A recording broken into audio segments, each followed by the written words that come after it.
Hello दोस्तों, स्वागत है आप सभी का हमारे यूट्यूब चैनल लो साउंड में। मैं प्रदीप कुमार आप सभी का स्वागत करता हूं। दोस्तों, आज की इस वीडियो में हम देखेंगे ज्योग्राफी का मॉडल पेपर, क्योंकि आपका एग्ज़ाम नज़दीक आ गया है। 5 मई से आपका एग्ज़ाम होने वाला है, 5 मई से। तो इसका ज्योग्राफी का हमने सिलेबस तो कंप्लीट करा दिया है। आज इस वीडियो में हम इसका मॉडल पेपर टेस्ट करेंगे, लगाएंगे, देखते हैं कितने छात्र ऐसे हैं जो 100 क्वेश्चन में से 80 या 90 क्वेश्चन कर पा रहे हैं। तो देरी न करते हम वीडियो को स्टार्ट करते हैं।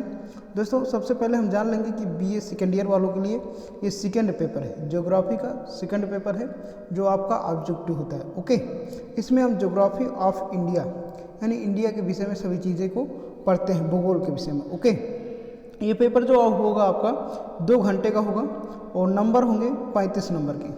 टोटल आपको 35 नंबर मिलेंगे और क्वेश्चन कितने होंगे? 100 क्वेश्चन होंगे। टोटल 100 क्वेश्चन होंगे जो 35 नंबर के होंगे। ओके, तो चलिए हम टेस्ट लगाते हैं। अगर आप लोगों की बेहतर तैयारी होगी, अच्छे से तैयार किए होंगे, तो आसानी से सभी क्वेश्चन को कर पाएंगे। दोस्तों, इस वीडियो में हम जो भी क्वेश्चन कराने जा रहे हैं, इन क्वेश्चनों को हमने पहले करा दिया है।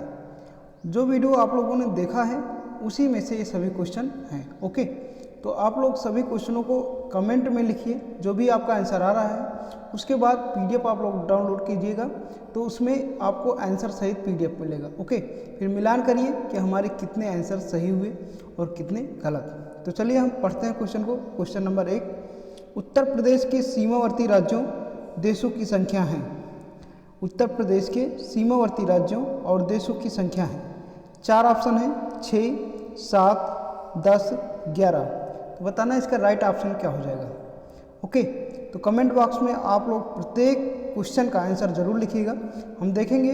और आप लोग अपने कमेंट में जो लिखेंगे उसके बाद पीडीएफ डाउनलोड करेंगे, उस पीडीएफ से भी मिलान करेंगे कि हमारे कितने आंसर सही हुए। अगला प्रश्न देखेंगे, फटाफट आप लोगों को आंसर देना है।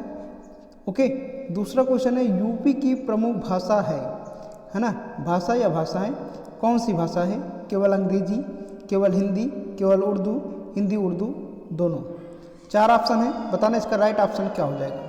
प्रश्न संख्या 3, उत्तर प्रदेश का क्षेत्रफल में सबसे बड़ा जनपद है। उत्तर प्रदेश का क्षेत्रफल में सबसे बड़ा जनपद कौन है? सोनभद्र, बिजनौर, सीतापुर, लखीमपुर खीरी। तो फटाफट कमेंट में बताइए आप लोग कि कौन सा जनपद है उत्तर प्रदेश का सबसे बड़ा क्षेत्रफल की दृष्टि में। कमेंट कर दिया होगा आप लोगों ने। अगला प्रश्न देखेंगे। देखिए, हम इसमें आंसर नहीं बताएंगे, आंसर आपको पीडीएफ में मिलेगा और जो हमारा अगला वीडियो आएगा उसमें आंसर भी दिया होगा। आपको टेस्ट लगाना है, क्योंकि 4 दिन बाद आपके एग्जाम होने वाले हैं। अगर आप टेस्ट नहीं लगाएंगे, आंसर देखकर लगाएंगे, तो आप नहीं कर पाएंगे। ओके, तो आपको जो क्वेश्चन नहीं आ रहा है उसको खोजना है या कमेंट में पूछना है, उसका जवाब हम देंगे। 4 नंबर है, 2011 की जनगणना अनुसार उत्तर प्रदेश की सकल जनसंख्या है।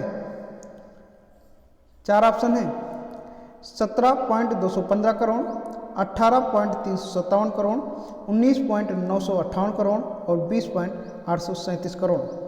4 ऑप्शन है, फटाफट आप लोग कमेंट में आंसर लिखिए। अगला प्रश्न देखते हैं। प्रश्न संख्या 5, उत्तर प्रदेश में चर्म प्रौद्योगिकी पार्क कहाँ अवस्थित है? कानपुर। चर्म मतलब चमड़ा उद्योग, सभी को पता होगा, इजी क्वेश्चन है, चमड़ा उद्योग के लिए खूब जाना जाता है। कानपुर, आगरा, बंथरा, मिर्ज़ापुर। अगर आप ये क्वेश्चन नहीं कर पाएंगे, समझ लीजिए आप कोई भी क्वेश्चन नहीं कर पाएंगे। अगला प्रश्न देखेंगे हम लोग।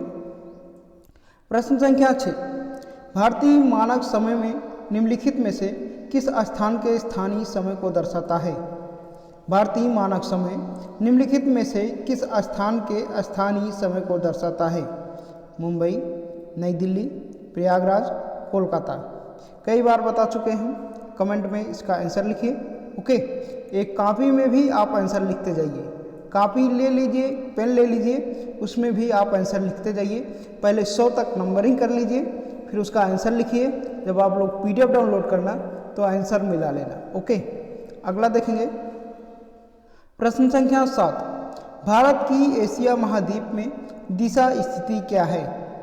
दक्षिण एशिया में, पूर्वी एशिया में, पश्चिमी एशिया में, उत्तरी एशिया में।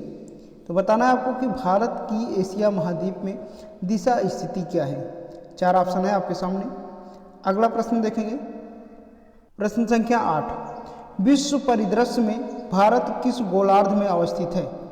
उत्तर पूर्वी गोलार्ध, दक्षिण पश्चिमी गोलार्ध, दक्षिणी गोलार्ध और पश्चिम दक्षिण गोलार्ध। बताना है, 4 ऑप्शन है, फटाफट कमेंट में लिखिए। प्रश्न संख्या 9, विश्व के कितने भूभाग पर भारत फैला हुआ है?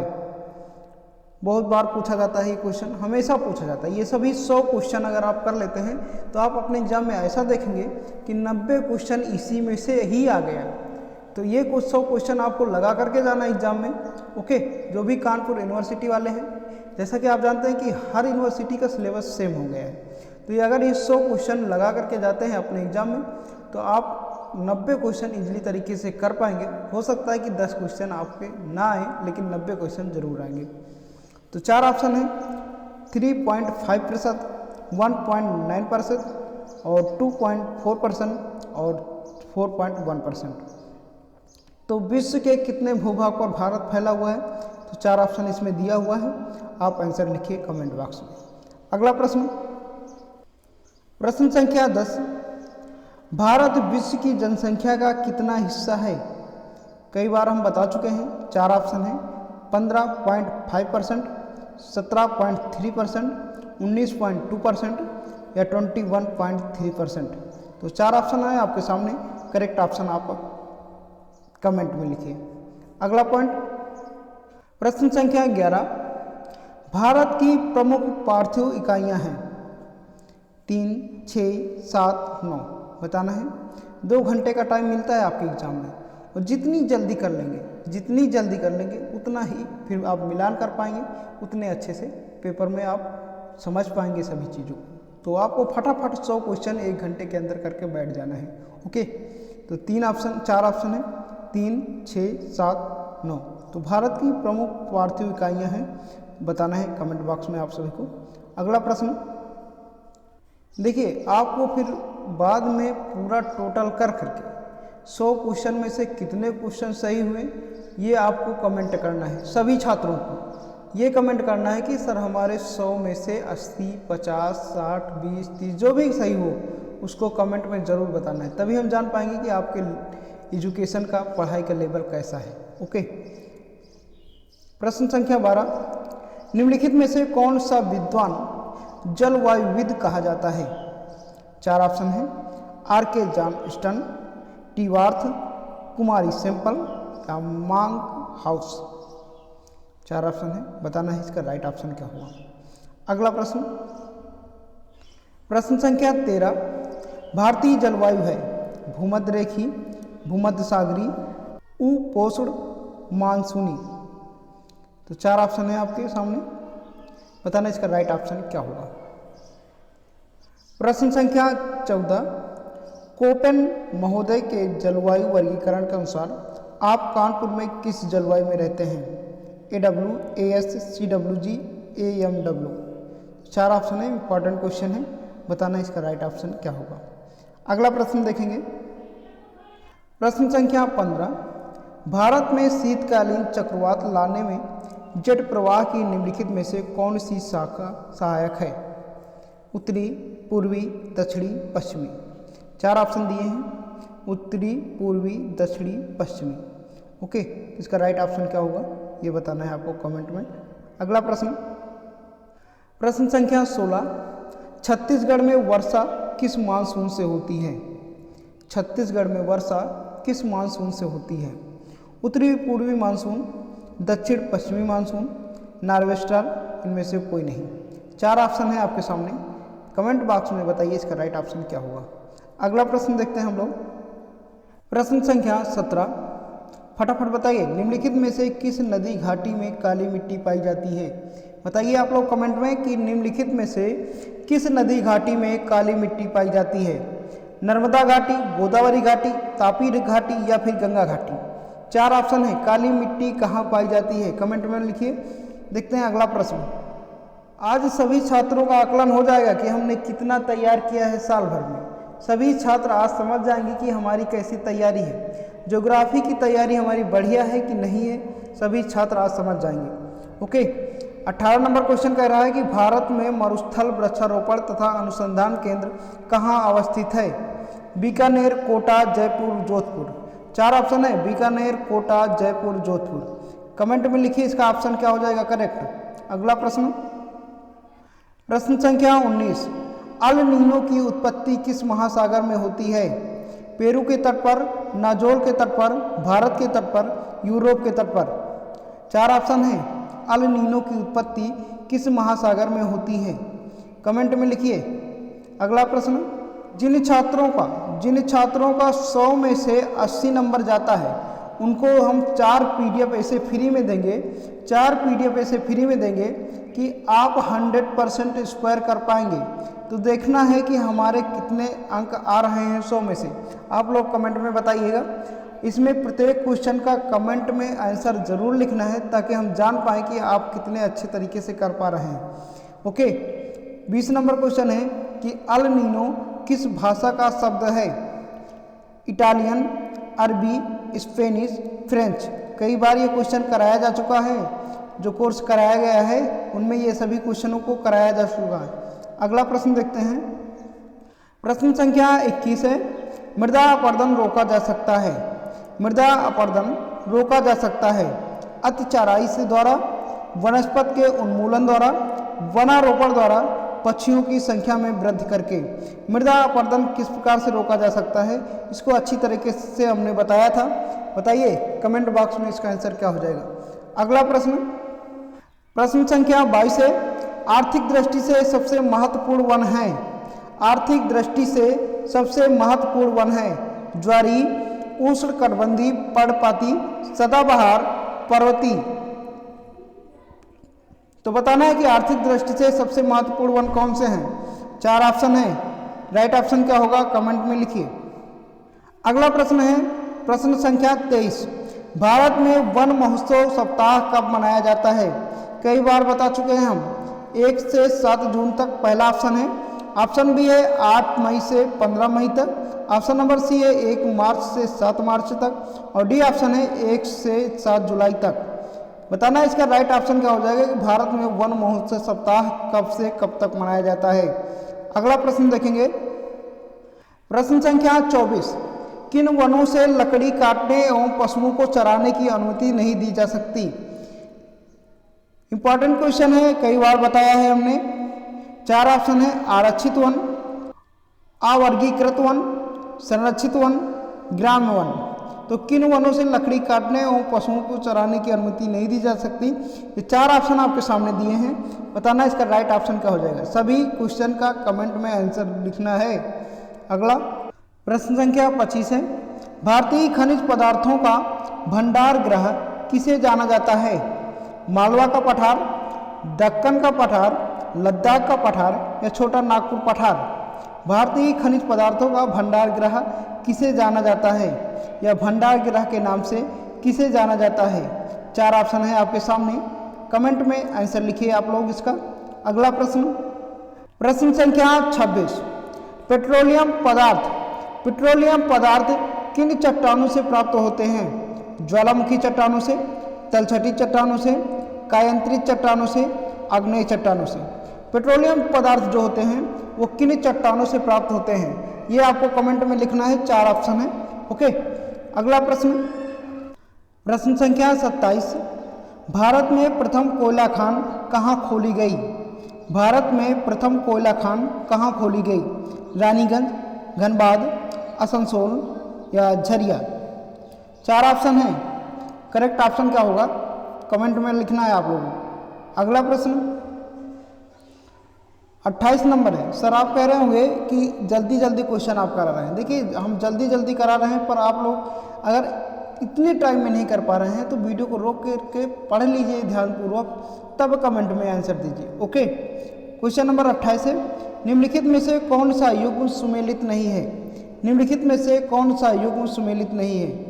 कोयना जल विद्युत परियोजना के लिए, कल्पक्कम परमाणु शक्ति केंद्र है, कोलकाता भूतापी ऊर्जा के लिए या भावनगर ज्वारी विद्युत परियोजना के लिए।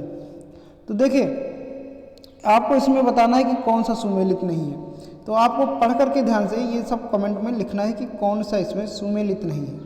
अगला प्रश्न, आज देखना है कि कितने अच्छे नंबर आते हैं, कितनी तैयारी हमने की है। 29 नंबर क्वेश्चन कह रहा है, भारत में किस शैलक्रम में मैग्नीज का उत्पादन होता है? गोंडवाना, धारवाड़, विंध्य, तृतीयक। 4 ऑप्शन है। भारत में किस शैलक्रम में मैग्नीज का उत्पादन होता है? 4 ऑप्शन है। गोंडवाना, धारवाड़, विंध्य, तृतीयक। ओके, अगला प्रश्न देखेंगे। प्रश्न संख्या है 30। कोडरमा किस खनिज के लिए प्रसिद्ध है? कोडरमा किस खनिज के लिए प्रसिद्ध है? लोहा एक्स, तांबा, अभ्रक, बॉक्साइट। 4 ऑप्शन है। बताना है कि कोडरमा किस खनिज के लिए प्रसिद्ध है। ओके, अगला प्रश्न, प्रश्न संख्या 31 है। बैलाडीला किसके लिए प्रसिद्ध है? बॉक्साइट, तांबा, लोहा एक्स, सोना। बैलाडीला किसके लिए प्रसिद्ध है? सभी इंपॉर्टेंट क्वेश्चन है, ये सभी क्वेश्चन कई वर्षों से लगातार आपके एग्जाम में पूछे जा रहे हैं। 4 ऑप्शन है, बताना इसका राइट ऑप्शन क्या हो जाएगा। अगला प्रश्न देखेंगे। प्रश्न संख्या 32 है। अभ्रक का उत्पादन निम्नलिखित में से किस राज्य में सर्वाधिक होता है? अभ्रक का उत्पादन निम्नलिखित में से किस राज्य में सर्वाधिक होता है? राजस्थान, मध्य प्रदेश, झारखंड, बिहार। ओके, 4 ऑप्शन है। अभ्रक सबसे ज्यादा कहाँ पाया जाता है? अगला प्रश्न, प्रश्न संख्या 33 है। मध्य प्रदेश में भारत का कितने प्रतिशत मैग्नीज भंडार है? मध्य प्रदेश में पूरे भारत का कितने प्रतिशत मैग्नीज भंडार है? 4 ऑप्शन है। 50%, 35%, 28% या 40%। ओके, 4 ऑप्शन है। राइट ऑप्शन क्या होगा ये आपको कमेंट में लिखना है। अगला प्रश्न देखेंगे। प्रश्न संख्या 34। किस राज्य में सर्वप्रथम लौह अयस्क प्रारंभ हुआ था? किस राज्य में सर्वप्रथम लौह अयस्क प्रारंभ हुआ था? वर्तमान छत्तीसगढ़, वर्तमान उत्तराखंड, गुजरात, वर्तमान झारखंड। तो 4 ऑप्शन दिए गए हैं। अगला प्रश्न है 35 नंबर। भारत के मैग्नीज का सबसे बड़ा आयातक देश कौन है? Japan, America, France, Germany. तो भारत के मैग्नीज का सबसे बड़ा आयातक देश कौन सा है? 4 ऑप्शन है। Japan, America, France, Germany. बताना इसका राइट ऑप्शन क्या होगा। अगला प्रश्न देखेंगे। प्रश्न संख्या 36। भारत के अधिकांश मैग्नीज उत्पादन क्षेत्र अवस्थित हैं। सबसे ज़्यादा मैग्नीज क्षेत्र कहाँ पर हैं ये बताना है। कर्क रेखा के दक्षिण में, पहला ऑप्शन है। कर्क रेखा के उत्तर में, ऑप्शन नंबर बी है। ऑप्शन नंबर सी कह रहा है कि उत्तर पश्चिम भारत में, और डी ऑप्शन है उत्तर पूर्वी भारत में। तो बताना इसका करेक्ट ऑप्शन क्या होगा। अगला प्रश्न संख्या 37 है। बांध तथा नदियों से संबंधित गलत जोड़ा इंगित कीजिए। यानी कौन सा गलत जोड़ा है ये आपको बताना है। सरदार सरोवर बांध जो है नर्मदा नदी पर बनाया गया है। भाखड़ा नागल बांध यमुना नदी पर बनाया गया है। उकाई बांध ताप्ती नदी पर बनाया गया है। और ओबरा बांध रिहंद नदी पर बनाया गया है। तो इसमें गलत जोड़ा कौन सा है ये आपको बताना है। सभी को पता हो गया होगा, इजी क्वेश्चन है, बिल्कुल इजी क्वेश्चन है। हम बताएंगे नहीं क्योंकि बाद में ये वीडियो हमारा आंसर का आएगा और इसके पीडीएफ में भी हम आंसर देंगे। तो आप लोग कमेंट में लिखिए कि इसका ऑप्शन क्या होगा। ओके, अगला वीडियो हमारा आंसर का आएगा तो आप लोग मिलान कीजिएगा और पीडीएफ डाउनलोड करके आप लोग मिलान जरूर कर लीजिएगा। ओके, प्रश्न संख्या 38 है। भारत की प्रथम बहुउद्देशीय नदी घाटी परियोजना कौन सी है? भारत की प्रथम बहुउद्देशीय नदी घाटी परियोजना कौन सी है? गंगा नदी घाटी परियोजना, भाखड़ा नागल परियोजना, दामोदर घाटी परियोजना, चंबल घाटी परियोजना। तो प्रथम बहुउद्देशीय नदी घाटी परियोजना कौन सी है ये आपको बताना है। कमेंट में लिखिए। अगला प्रश्न संख्या 39। टिहरी जल विद्युत परियोजना निम्नलिखित में से किन नदियों पर बनाई गई है? टिहरी जल विद्युत परियोजना निम्नलिखित में से किन नदियों पर बनाई गई है? 4 ऑप्शन है। यमुना भागीरथी, भागीरथी भीलगंगा, भागीरथी अलकनंदा, काली टोक्स। तो बताना है कि टिहरी जल विद्युत परियोजना जो है वो किन नदी पर बनाई गई है। 4 ऑप्शन है आपके सामने, कमेंट में लिखिए इसका राइट ऑप्शन क्या होगा। अगला प्रश्न देखेंगे। प्रश्न संख्या 40।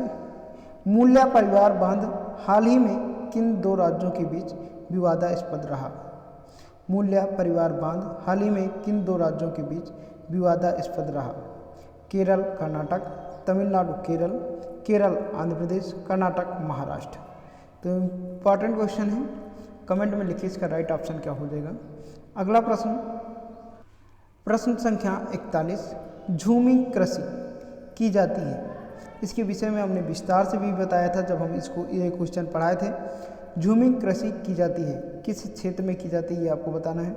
हरियाणा में, मध्य प्रदेश में, असम में, आंध्र प्रदेश में।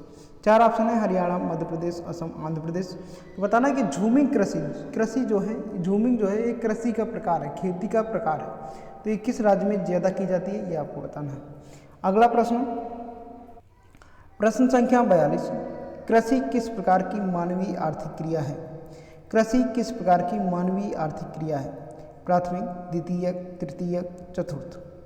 तो कृषि किस प्रकार की मानवीय आर्थिक प्रक्रिया है? 4 ऑप्शन है, आपको बताना है इसका राइट ऑप्शन क्या होगा।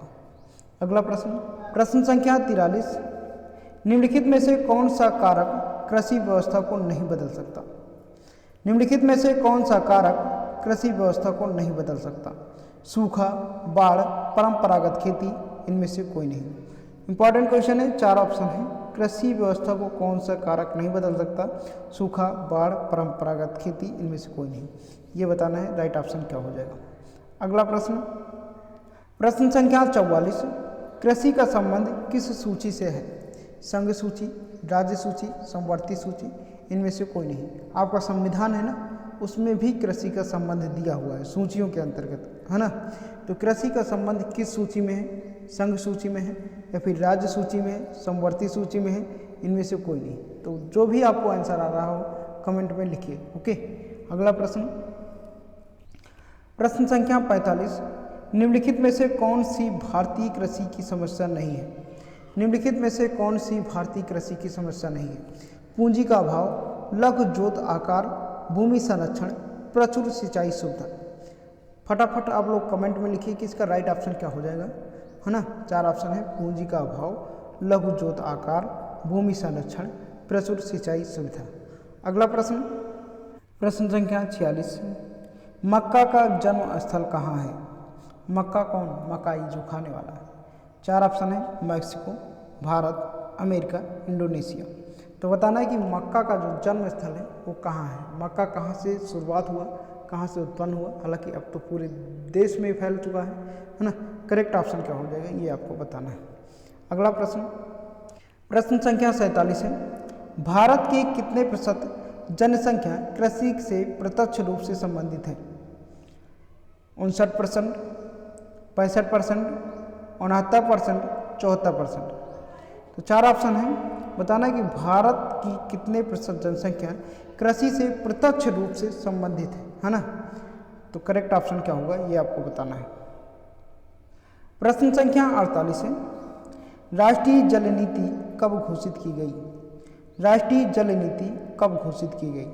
1956 में, 1976 में, 1987 में, 2015 में। तो 4 ऑप्शन है, इंपॉर्टेंट क्वेश्चन है, ये हमेशा पूछा जाता है। तो बताना है फटाफट कमेंट में क्या हो जाएगा इसका राइट ऑप्शन। अगला प्रश्न, प्रश्न संख्या 49, भारत की सिंचाई क्षमता का सर्वाधिक भाग पूरा होता है किसके द्वारा? बृहद परियोजना से, लघु परियोजना से, लघु एवं बृहद परियोजना से या मध्यम परियोजना से। भारत की जो सिंचाई क्षमता है ये सर्वाधिक भाग किससे पूरा होता है? बृहद परियोजना से, लघु परियोजना से, लघु एवं बृहद परियोजना से या मध्यम परियोजना से। तो इसका राइट ऑप्शन क्या होगा कमेंट में लिखना है आपको। अगला प्रश्न, प्रश्न संख्या 50 नंबर, भारत के किस राज्य में सर्वाधिक सिंचाई नलकूपों से होती है? मध्य प्रदेश, हरियाणा, राजस्थान, उत्तर प्रदेश। इजी क्वेश्चन है, सभी को पता होना चाहिए कि भारत के किस राज्य में सर्वाधिक सिंचाई नलकूपों से होती है ना। तो 4 ऑप्शन है, मध्य प्रदेश, हरियाणा, राजस्थान, उत्तर प्रदेश। बताना इसका राइट ऑप्शन क्या हो जाएगा, इन चारों ऑप्शन में से करेक्ट ऑप्शन क्या होगा। अगला प्रश्न देखेंगे, प्रश्न संख्या 51 नंबर, भारत की सबसे लंबी नहर कौन सी है? शारदा नहर, ऊपरी गंगा नहर, निचली गंगा नहर, इंदिरा नहर। 4 ऑप्शन है। तो भारत की सबसे लंबी नहर कौन सी है? सभी को पता होगा, कई बार आप लोगों ने पढ़ा है। कमेंट में लिखिए इसका आंसर क्या हो जाएगा। अगला प्रश्न, प्रश्न संख्या 52, भारत में हरित क्रांति का प्रतिपादक किसे माना जाता है? इजी क्वेश्चन है, 4 ऑप्शन है, डॉक्टर डीपी सिंह को, डॉक्टर कुरियन को, डॉक्टर स्वामीनाथन को या डॉक्टर सी सुब्रमण्यम को। तो इम्पॉर्टेंट क्वेश्चन है, इजी क्वेश्चन भी है। कमेंट में लिखिए इसका आंसर क्या हो जाएगा। अगला प्रश्न, प्रश्न संख्या 53, हरित क्रांति का सबसे कम प्रभाव किस फसल पर पाया गया? गेहूं, मक्का, दलहन, चावल। तो हरित क्रांति का सबसे कम प्रभाव किस फसल पर पाया गया है ये बताना है। 4 ऑप्शन है, गेहूं, मक्का, दलहन, चावल, है ना। तो राइट ऑप्शन क्या होगा ये आपको कमेंट में लिखना है। अगला प्रश्न, प्रश्न संख्या 54 है, भारत में हरित क्रांति का प्रारंभ कब किया गया? 1955 से 56, 1961 से 62, 1966 से 1967, 1971 से 72। तो भारत में हरित क्रांति का प्रारंभ कब किया गया ये आपको बताना है। 4 ऑप्शन है, ओके। फटाफट कमेंट में लिखिए।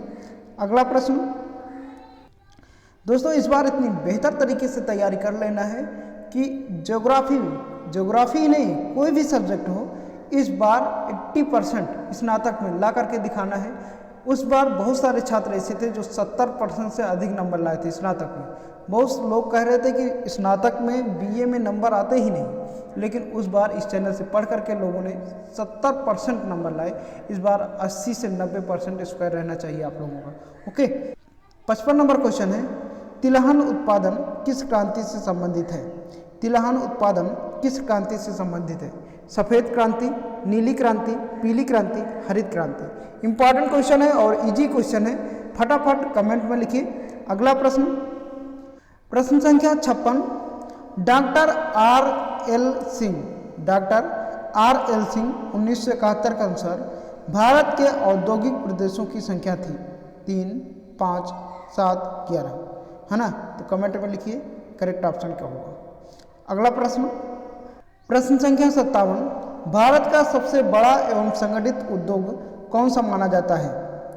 लोहा एवं इस्पात उद्योग, सीमेंट उद्योग, सूती वस्त्र उद्योग, चीनी उद्योग।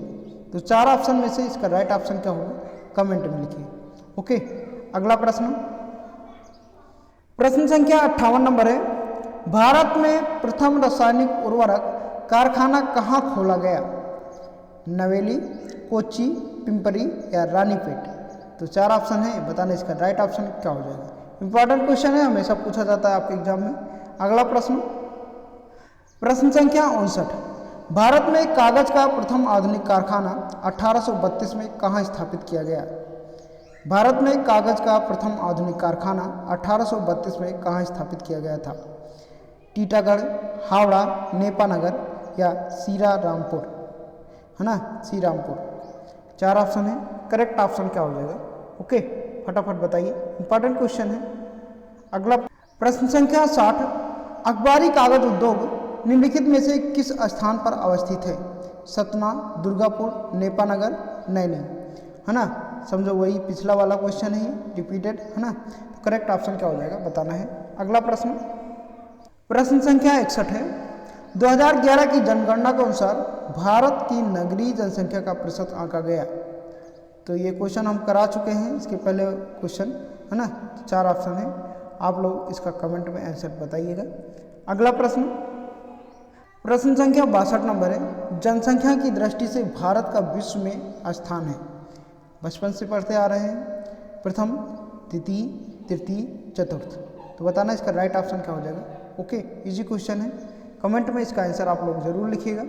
अगला प्रश्न, प्रश्न संख्या 63 है, भारत का सबसे बड़ा नगर है?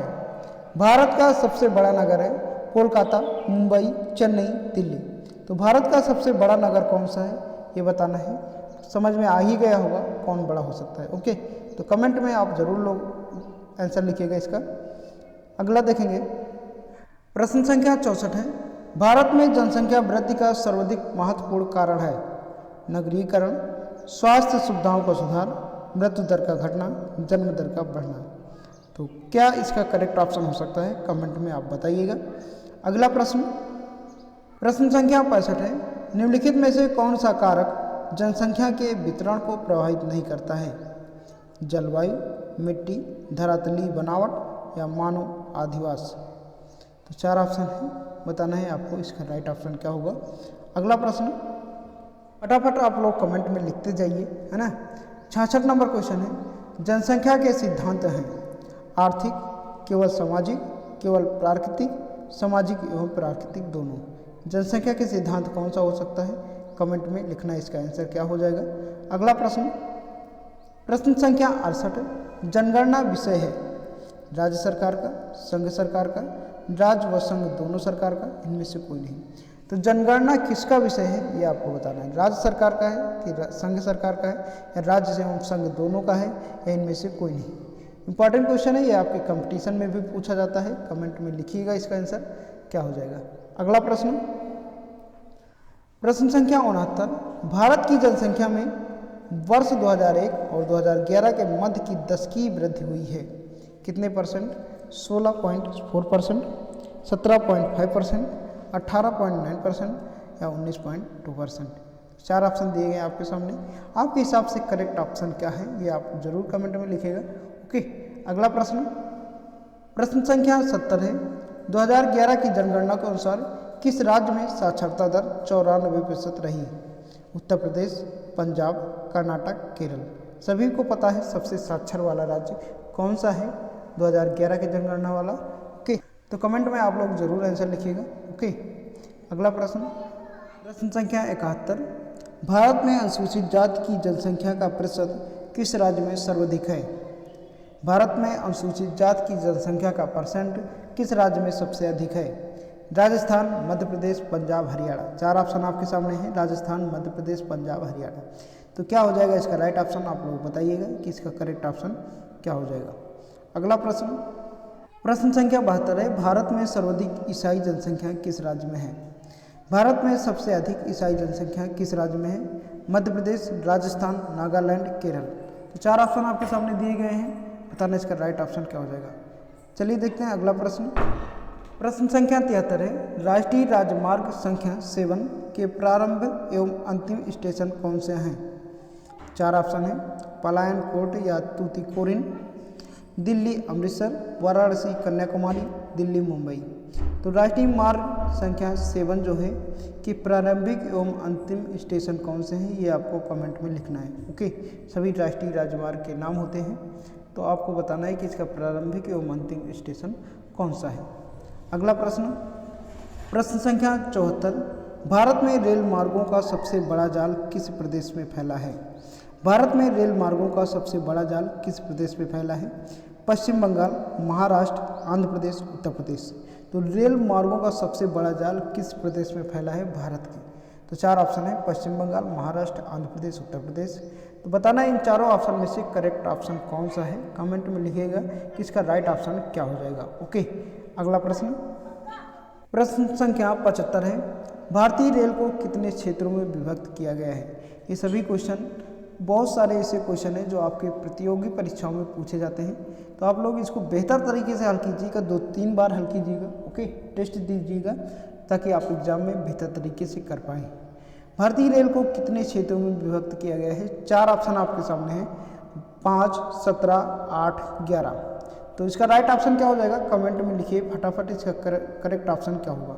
अगला प्रश्न प्रश्न संख्या 76 है, भारत में कौन सा बंदरगाह एक मुक्त व्यापार क्षेत्र है। भारत में कौन सा बंदरगाह एक मुक्त व्यापार क्षेत्र है, कोचिन, तूतीकोरिन, कांडाला, पारादीप। तो 4 ऑप्शन है आपके सामने, करेक्ट ऑप्शन क्या हो जाएगा। ओके, प्रश्न संख्या 77 है, जवाहरलाल नेहरू बंदरगाह कहाँ स्थित है, मुंबई, कोलकाता, चेन्नई, कांडाला। जवाहरलाल नेहरू बंदरगाह कहाँ स्थित है, सभी को पता होना चाहिए। 4 ऑप्शन है, मुंबई, कोलकाता, चेन्नई, कांडाला। तो 4 ऑप्शन है, बताने इसका राइट ऑप्शन क्या हो जाएगा आपके हिसाब से, कमेंट में लिखना ना भूलें। अगला प्रश्न प्रश्न संख्या 78 है, भारतीय रेलों द्वारा सबसे अधिक किस माल का परिवहन होता है, कोयला, सीमेंट, लौह अयस्क, तेल। 4 ऑप्शन है कि भारतीय रेलों द्वारा सबसे अधिक किस माल का परिवहन होता है, तो कोयला है, सीमेंट है, लौह अयस्क है, तेल। तो सबसे ज़्यादा भारतीय रेल के द्वारा किस माल को ढोया जाता है ये आपको बताना है। 4 ऑप्शन है ना, तो करेक्ट ऑप्शन क्या होगा। अगला प्रश्न प्रश्न संख्या है 79, गंगा नदी के किस भाग को राष्ट्रीय जलमार्ग घोषित किया गया? गंगा नदी के किस भाग को राष्ट्रीय जलमार्ग घोषित किया गया? प्रयागराज से हल्दिया, हरिद्वार से कानपुर, कानपुर से प्रयागराज या नरोरा से पटना? तो इम्पॉर्टेंट क्वेश्चन है, बताना इसका करेक्ट ऑप्शन क्या होगा ये आपको बताना है। अगला प्रश्न, प्रश्न संख्या 80 है, भारत का सबसे कम आयात होता है? भारत का सबसे कम आयात होता है किस देश से? पूर्वी यूरोपीय देश से, सार्क देशों से, यूरोपीय आर्थिक समुदाय से, ऑस्ट्रेलिया से? तो 4 ऑप्शन है, बताना है कि भारत का सबसे कम आयात किस देश से होता है। इंपॉर्टेंट क्वेश्चन है। अगला प्रश्न, प्रश्न संख्या 81 है, कृषि की दृष्टि से सर्वाधिक विकसित राज्य है? कृषि की दृष्टि से सबसे अधिक विकसित राज्य है पंजाब, उत्तर प्रदेश, झारखंड, महाराष्ट्र। तो सबसे ज़्यादा कृषि का किस राज्य में होती है ये आपको बताना है। 4 ऑप्शन है, पंजाब, उत्तर प्रदेश, झारखंड, महाराष्ट्र। इंपॉर्टेंट क्वेश्चन है, क्या हो जाएगा इसका राइट ऑप्शन, कमेंट में लिखिए। अगला प्रश्न, प्रश्न संख्या है 82, विभिन्न प्रदेश क्षेत्रों में पाई जाने वाली असामान्यता है? प्रति व्यक्ति आय में अंतर, कृषि विकास में अंतर, आधारित संरचना के विकास में अंतर, उपयुक्त सभी। तो विभिन्न क्षेत्रों में या प्रदेशों में जो अंतर पाया जाता है, असमानता पाई जाती है, इसका क्या रीजन हो सकता है ना? तो यही पूछा जा रहा है क्वेश्चन में। कमेंट में लिखिए इसका ऑप्शन क्या हो जाएगा, करेक्ट ऑप्शन क्या होगा। अगला प्रश्न, प्रश्न संख्या 83 है, प्रादेशिक असमानता का कारण है? प्रादेशिक असमानता का कारण है प्राकृतिक संसाधनों का असमान वितरण, जनसंख्या घनत्व में अंतर, आधारित संरचना के विकास में अंतर, उपयुक्त सभी। करेक्ट ऑप्शन क्या हो जाएगा। अगला प्रश्न, प्रश्न संख्या 84, अनेक समाज वैज्ञानिकों ने आंध्र प्रदेश की असमानताओं की समस्याओं का अध्ययन किया, जिनमें कौन सम्मिलित नहीं है? 4 ऑप्शन है, अशोक मित्रा, के.वी. सुंदरम, सी.आर. पाठक या मांग हाउस। तो इसका राइट ऑप्शन क्या हो जाएगा? इन चारों ऑप्शन में से आपके हिसाब से कौन सा करेक्ट ऑप्शन है, लिखिएगा। अगला प्रश्न, प्रश्न संख्या 85 है, बुंदेलखंड का क्षेत्र किन किन राज्यों से अवस्थित है? उत्तर प्रदेश, मध्य प्रदेश, उड़ीसा, छत्तीसगढ़, मध्य प्रदेश, आंध्र प्रदेश, महाराष्ट्र, आंध्र प्रदेश। तो बुंदेलखंड का क्षेत्र किन किन राज्यों से अवस्थित है ना, ये आपको लिखना है। अगला प्रश्न, प्रश्न संख्या 86 है, सूखा या प्रवण क्षेत्र कार्यक्रम के तहत कौन से कार्यक्रम सम्मिलित नहीं है? सिंचाई कार्यक्रम, ग्रामीण विद्युतीकरण, ग्रामीण टेलीफोनीकरण, वृक्षारोपण। तो सूखा प्रवण क्षेत्र कार्यक्रम के तहत कौन से कार्यक्रम सम्मिलित नहीं है? ओके, तो 4 ऑप्शन है, बताना है इसका राइट ऑप्शन इनमें से क्या हो जाएगा। अगला प्रश्न, प्रश्न संख्या 87 है कि गंगा बेसिन में बाढ़ नियंत्रण और प्रबंधन हेतु गंगा बाढ़ नियंत्रण आयोग की स्थापना 1972 में की गई थी। इसका मुख्यालय कहाँ अवस्थित है? कानपुर, हल्दिया, पटना, दिल्ली। तो राइट ऑप्शन क्या हो जाएगा? इन चारों ऑप्शन में से आपके हिसाब से करेक्ट ऑप्शन क्या होगा, कमेंट में लिखना है। अगला प्रश्न, प्रश्न संख्या 88 है, इंदिरा गांधी राष्ट्रीय अनुसूचित जनजाति विश्वविद्यालय कहाँ अवस्थित है? इज्जल मिजोरम में, बांसवाड़ा राजस्थान में, अमरकंटक मध्य प्रदेश में या बस्तर छत्तीसगढ़ में? तो इंदिरा गांधी राष्ट्रीय अनुसूचित जनजाति विश्वविद्यालय कहाँ पर है? 4 ऑप्शन है आपके सामने, बताना इसका राइट ऑप्शन क्या होगा। अगला प्रश्न, प्रश्न संख्या 89 है, केंद्रीय अनुसूचित जनजाति आयोग की स्थापना कब की गई? केंद्रीय अनुसूचित जनजाति की आयोग की स्थापना कब की गई? 2001, 2004, 2006, 2009। 4 ऑप्शन है, करेक्ट ऑप्शन क्या हो जाएगा। ओके, अगला प्रश्न, प्रश्न संख्या 90 है, वर्तमान में उत्तर प्रदेश में कितने जनपद हैं? जनपद का मतलब क्या होता है? जिला होता है। तो वर्तमान में उत्तर प्रदेश में कितने जनपद हैं? 69, 76, 71, 75। तो आपको आना चाहिए, इंपॉर्टेंट क्वेश्चन है, कभी कभी ये कंपटीशन में पूछा जाता है। तो करेक्ट ऑप्शन क्या होगा आपके हिसाब से, कमेंट में लिखिए। अगला प्रश्न, प्रश्न संख्या 91, निम्नलिखित को सुमेलित कीजिए। मिलान करने वाला भी आपके एग्जाम में क्वेश्चन पूछा जाता है। इधर जनपद की दिया गया है, उधर प्रमुख उद्योग दिए गए हैं। आजमगढ़ का प्रमुख उद्योग कौन सा है? प्रयागराज का कौन सा है? कन्नौज का कौन सा है? जौनपुर का कौन सा है? इधर उद्योग के नाम दिए गए हैं। इत्र, इत्र मतलब होता है सेंट, कालीन, है ना, जो दरी बिछाया जाता है, रेशमी साड़ी या इलेक्ट्रॉनिक्स। तो आपको इसको सुमेलित करना है, मिलान करना है। तो मिलान कर लीजिएगा आप लोग, और जब हम इसका आंसर बताएंगे तो उसमें दिया होगा सभी मिलान। ओके, अगला प्रश्न, प्रश्न संख्या 92, राष्ट्रीय खेल विश्वविद्यालय की स्थापना कहाँ की जा रही है? राष्ट्रीय खेल विश्वविद्यालय की स्थापना कहाँ की जा रही है? इटावा, आगरा, मेरठ, अलीगढ़। 4 ऑप्शन है, बताना इसका राइट ऑप्शन क्या हो जाएगा। राष्ट्रीय खेल विश्वविद्यालय की स्थापना कहाँ हो रही है? ओके, कमेंट में लिखिएगा इसका आंसर। अगला प्रश्न, प्रश्न संख्या 93, निम्नलिखित को सुमेलित कीजिए। निम्नलिखित को सुमेलित कीजिए। ये मिलान करने वाला है, आप लोग मिलान कर लीजिएगा। ओके, प्रश्न संख्या 94, जनगणना 2011 के अनुसार उत्तर प्रदेश में 10 की वृद्धि दर है 19.5%, 20.22%, 21.3% और 22.80%। तो 2011 के अनुसार उत्तर प्रदेश की 10 की वृद्धि कितनी है, ये आपको कमेंट में लिखना है। प्रश्न संख्या है 95, निम्नलिखित कथनों पर विचार कीजिए। ये कथन दिए हुए हैं। ओके, 4 कथन दिए हैं। भारत का जो जनसंख्या घनत्व है 382 व्यक्ति प्रति वर्ग किलोमीटर है। दूसरा ऑप्शन कह रहा है कि उत्तर प्रदेश का जो जनसंख्या घनत्व है वो 724 व्यक्ति प्रति वर्ग किलोमीटर है। और तीसरा ऑप्शन कह रहा है कि भारत का जो लिंगानुपात है वो 943 है ना। और चौथा ऑप्शन कह रहा है कि उत्तर प्रदेश का लिंगानुपात 899 है। तो इन कथन पर विचार करना है कि कौन सा कथन सही है हमारा। ओके, या कितने कथन सही है, कमेंट में लिखना है इसका आंसर। नीचे दिया हुआ है, ये 4 ऑप्शन दिए हुए हैं, है ना, कि केवल 1 सत्य है, केवल 1, 2, 3 सत्य है, कथन 1 या 3 सत्य है, कथन 1, 3 या 4 सत्य है। तो इस पर आपको विचार करके लिखना है कि कौन सा कथन सत्य हो सकता है, करेक्ट ऑप्शन क्या हो सकता है। अगला देखेंगे, प्रश्न संख्या 96 है, भारत की सर्वोच्च चोटी गाडविन ऑस्टिन किस पर्वत श्रेणी पर स्थित है? महान हिमालय, काराकोरम, जास्कर, लघु हिमालय। तो करेक्ट ऑप्शन क्या हो जाएगा? महान हिमालय, काराकोरम, जास्कर, लघु हिमालय। तो राइट ऑप्शन क्या हो जाएगा, इसको लिखना है कमेंट में। अगला प्रश्न, प्रश्न संख्या 97, भूवैज्ञानिक एवं ऐतिहासिक दृष्टि से सबसे प्राचीन पर्वत है। भूवैज्ञानिक एवं ऐतिहासिक दृष्टि से सबसे प्राचीन यानी सबसे पुराना पर्वत कौन सा है? सभी को पता है, कई बार हम बता चुके हैं। अरावली सभी को पता हो गया होगा, सतपुड़ा, विंध्याचल, नीलगिरी। देखिए 4 ऑप्शन है ना, तो पता है करेक्ट ऑप्शन क्या हो जाएगा। तो आपको लिखना है कमेंट में इसका राइट ऑप्शन क्या हो जाएगा। अगला प्रश्न, प्रश्न संख्या 98 है, प्रायद्वीपीय भारत की दक्कन ट्राइब लावा की चट्टानें किस समूह की हैं? वैदिक समूह, पुराण समूह या द्रविड़ियन समूह, आर्यन समूह। तो करेक्ट ऑप्शन क्या है इसका कमेंट में लिखना है आपका आंसर।